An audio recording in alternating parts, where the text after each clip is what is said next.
आज आम जाना ओडिशार भौगोलिक परिचय विषय।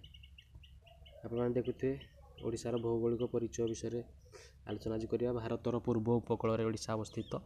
यार उत्तर पूर्व रही पश्चिमबंग एवं उत्तर रही झारखंड, पश्चिम रही छत्तीसगढ़ एवं दक्षिण में आंध्र प्रदेश रही। पूर्व तट रही बंगोपसागर।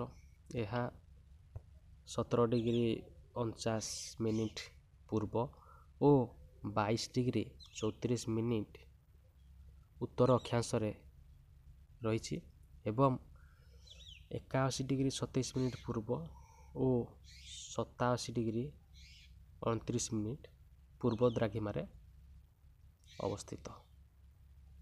ताहले आम जानिबा तापरे तार राज्यर आयतन केते रही। राज्यर आयतन को विचार कले आम देखा जे यह 1,55,707 वर्ग किमी रे रही। वर्तमान ओडिशा जनवरी 26, 1926 रूपरेख नहीं जेतेबेले शेष देशीय राज्य भावे मयूरभंजर ओडिशा प्रदेश रे मिश्रण घटी।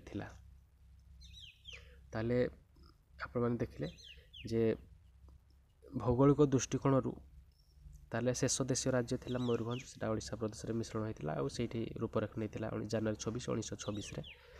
ताले भौगोलिक दृष्टिकोण पहाड़िया वनांचल, सुउच्च पर्वत, दीर्घ और विस्तृत उपकूल, नद नदी इत्यादि विभिन्न परिपूर्ण अंचलर समाहार ओडिशा परिपूर्ण। ताले ओडिशा बाबद आप संक्षिप्त भाव में जानीपारे जे ओडिशार भौगोलिक परिचय कौन। ताले